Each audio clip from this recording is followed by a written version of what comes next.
Guys, welcome to my chef Satya channel. ఇవాళ మరో రెసిపీతో నేను ముందుకు వచ్చాను. అదేంటంటే మసాలా కాకరకాయ. ఇది చాలా హెల్త్కి చాలా మంచిదండి. నెక్స్ట్ మనం ప్రాసెస్లోకి వెళ్తే ఫస్ట్ మనం మంచి కాకరకాయలు తీసుకోవాలండి. అవి తీసుకొని వాటిని క్లీన్ చేయాలి నీట్గా.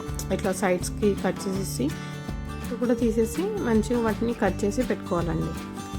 కాకరకాయ అనేది బ్లడ్కి అండ్ షుగర్ లెవెల్ ఉంటుంది కదా, అది కూడా కరెక్ట్గా చేస్తుంది. అండ్ డైజెషన్కి కూడా చాలా మంచిగా యూజ్ అవుతుంది అనమాట ఇది.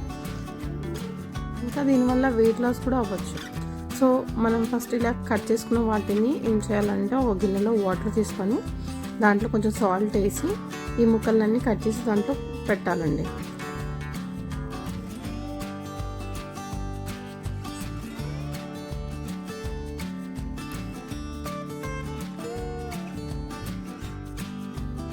ఇప్పుడు ఇలా కట్ చేసిన వాటిని మనం గిన్నెలో తీసుకొని వాటిల్లో కొంచెం పసుపు, కొంచెం ఉప్పు వేసి బాగా పిసికి నానబెట్టాలండి పక్కకి.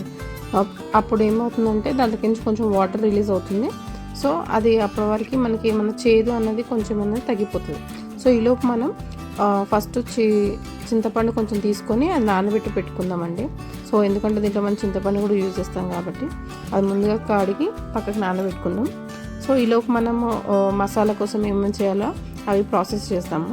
ఫస్ట్ మనం ఒక కడాయి తీసుకొని దాంట్లో కావాల్సిన పల్లీలు అవన్నీ వేసుకొని మంచిగా వేయించాలి.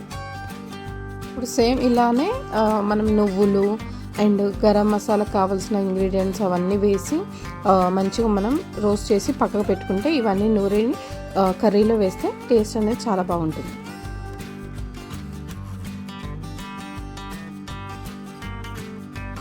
ఈ మసాలాతో పాటు మనం ఇంకా కొంచెం గ్రేవీ కోసం అని చెప్పి ఫస్ట్ ఒక కడాయి తీసుకొని పచ్చిమిర్చి, ఆనియన్స్, అల్లం వెల్లుల్లి పేస్ట్ అండ్ టమాటోలు ఇవన్నీ కూడా వేసుకొని మంచిగా ఫ్రై చేసుకొని ఆ పేస్ట్ కూడా దాంట్లో కలిపి చేసుకుంటే మనకు మళ్ళీ నెక్స్ట్ టైం కూరలో వేయడానికి ఇవన్నీ అవసరం ఉండదండి. డైరెక్ట్గా అన్నీ పేస్ట్ చేసేసి మనం మంచిగా దాంట్లో వేసేసి కుక్ చేసేయచ్చు.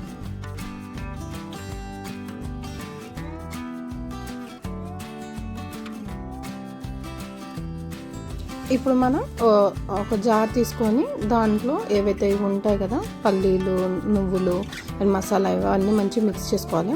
ఆ తర్వాత ఇవి టమాటా, ఉల్లిగడ్డ ఇవన్నీ ఉడికించాం కదా, అవన్నీ కూడా వేసేసి కొన్ని వాటరు, ఉప్పు, కారం, మసాలా అన్నీ ఇప్పుడే వేసేసుకుందామండి.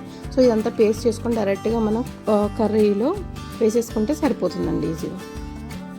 దీంట్లోనే మనం నానబెట్టిన చింతపండు రసం ఉంటుంది కదా, అది కూడా వేసేసి మంచిగా ఫైన్గా పేస్ట్ చేసి పక్కకు పెట్టుకోవాలండి. సో ఇప్పుడు ఏంటంటే మనం పక్కకు పెట్టిన కాకరకాయలు ఉంటాయి కదా, అవి మంచిగా వాటర్ రిలీజ్ అయి ఉంటాయి. ఆ వాటర్ వేసేసి డైరెక్ట్గా మనం ఒక కడాయి పెట్టుకొని దాంట్లో కొంచెం నూనె పోసి ఈ కాకరకాయలన్నీ దాంట్లో వేసి మంచిగా ఫ్రై చేయాలండి.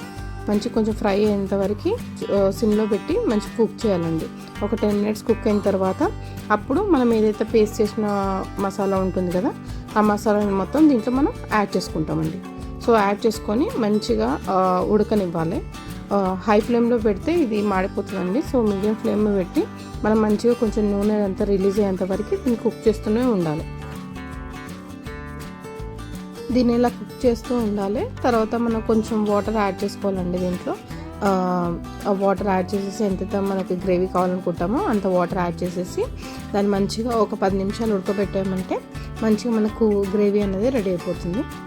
ఫైనల్గా మనం దీంట్లో కుక్ అయిన తర్వాత కొంచెం గరం మసాలా టేస్ట్కి తగ్గట్టు వేసుకొని అండ్ పైనుంచి కొంచెం కొత్తిమీర వేసుకుంటే సరిపోతుందండి, మనకి గ్రేవీ అనేది రెడీ అయిపోతుంది.